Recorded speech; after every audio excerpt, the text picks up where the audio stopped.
Just searching for it. Please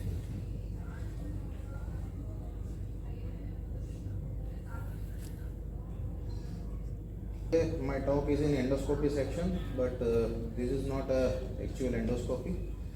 This is a technology we can use between injection and endoscopy. So this is a percutaneous disc effect procedure and facet joint medial nerve rhizotomy.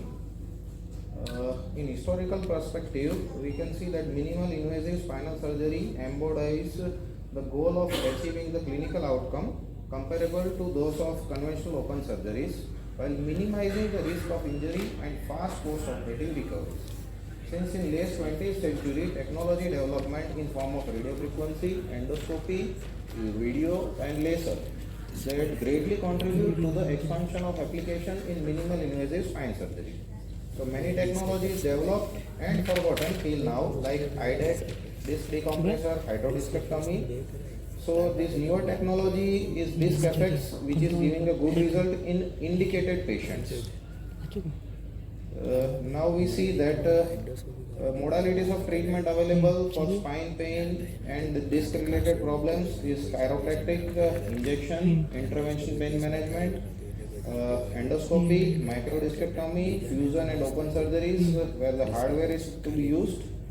Now in between, this is a disc effects which is in between interventional pain management and endoscopy. So this is the system which is developed by Eloquence company, and in which there is a needle, long spinal needle, guide wire, dilator, cannula. They have grasping forceps. This is grasping forceps, and this is bipolar electrode. So with use of these systems, we can do some procedures in indicated patients. The main indications are discogenic low back pain, where discography giving a positive pain, symptomatic degenerative disc diseases. Other is annular tear, contained disc lumbar herniation without mechanical compression of nerve root.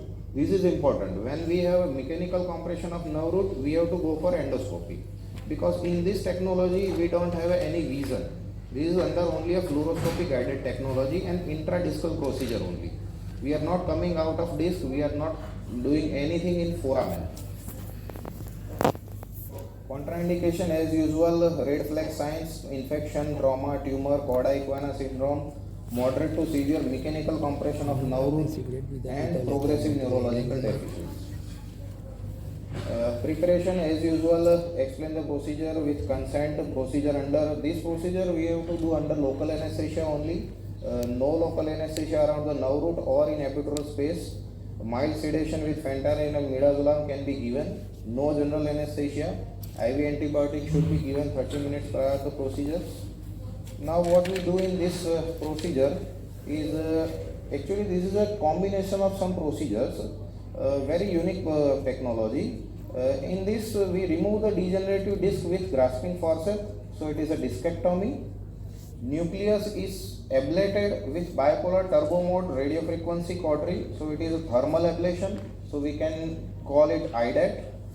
Annular modulation with bipolar hemo mode, so we have some shrinkage of annulus is also there, and irrigation of fluid inside the disc while we are doing the bipolar cautery in nucleus, so it reduces the cytotoxins from the degenerative disc, so we have an advantage of hydrodiscectomy also. Position of patient and preparation is same as endoscopy.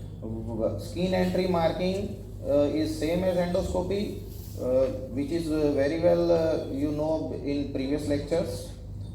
Skin incision is only 5 mm required, because size of disc effects cannula is 3.3 mm outer diameter. This is, you can see that posterior annulus degeneration and some annular tear in this slide. Position of needle is same endoscopy type. In posterior 1/3 of disc, in AP you have to reach the central of disc, and in the lateral posterior 1/3 of the disc. This is a needle inside the disc. We have to do the discography, so we can see the how disc is degenerated, whether it is only nucleus or some annulus is also thinning is there. After needle insertion, we have to dilate the tract. So cannula and dilator is almost inbuilt. So we have to put only one thing, which is a cannula and dilator both. So this is our needle placement, and you can see here, this is a guide wire.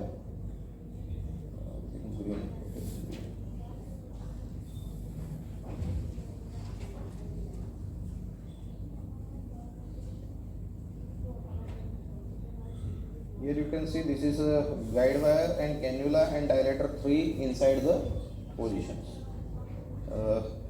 This is a grasping forceps. We remove some disc material inside the disc which is degenerated.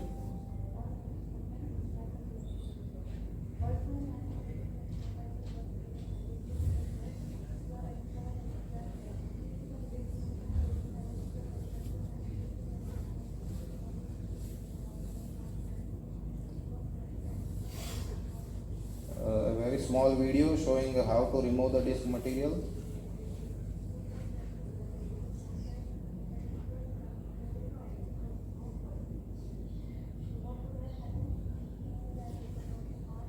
See the cannula inside, and I am just put my grasper inside the disc and removing some disc material.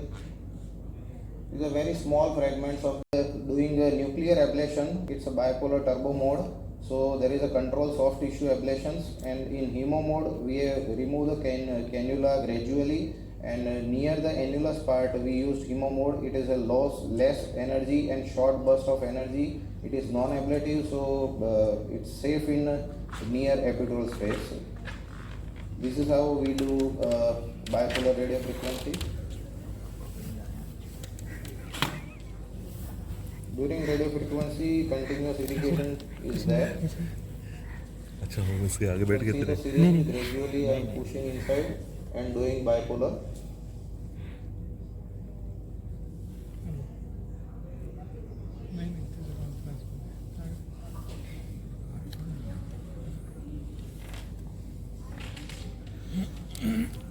This is the disc material, small fragments, multiple small fragments we removed from inside the disc.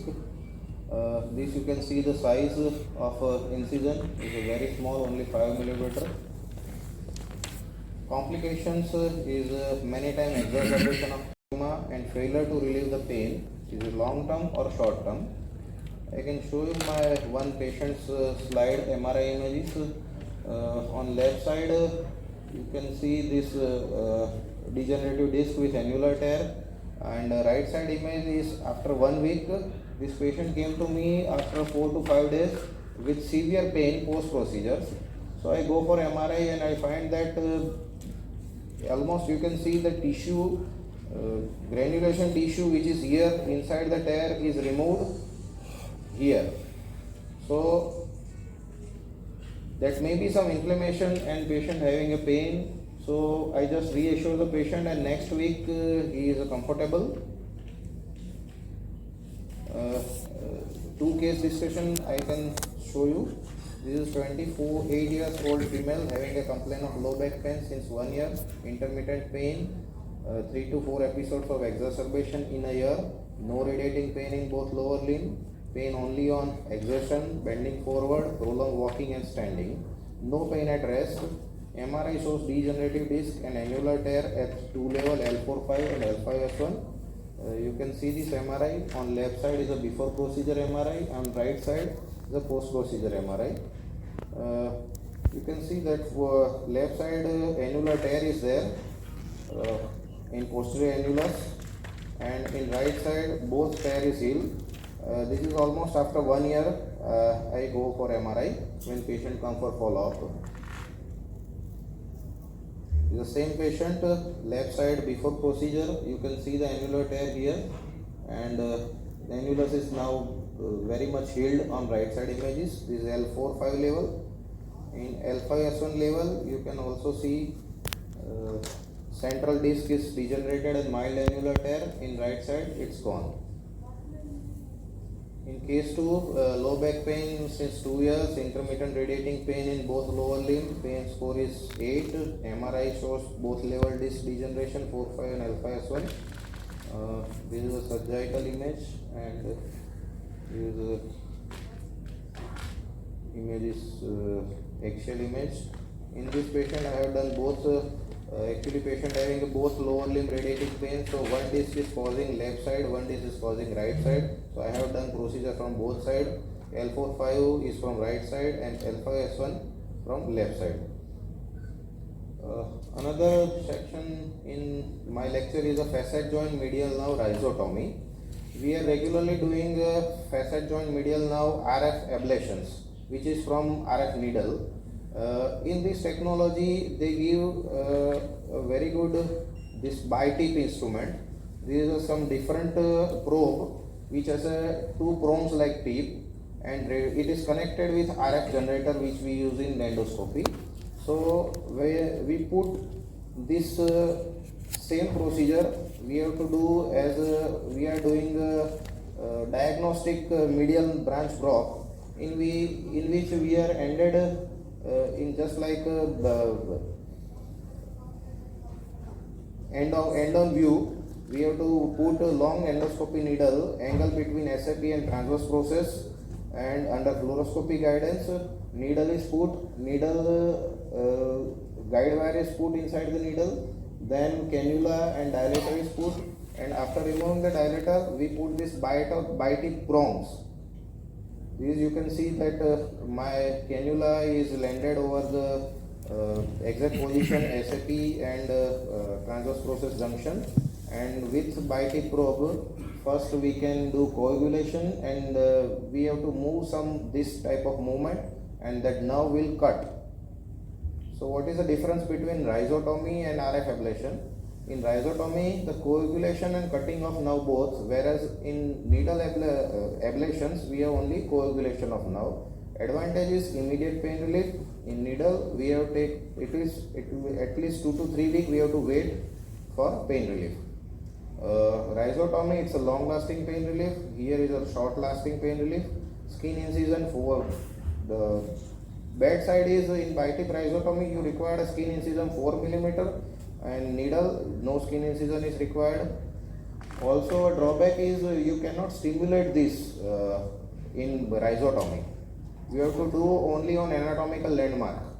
In needle RF we have confirmation by sensory and motor stimulation, so many times nerve may be spare and patient having less effect in rhizotomy.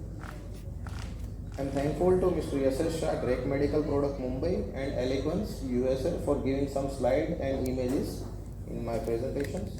Thank you.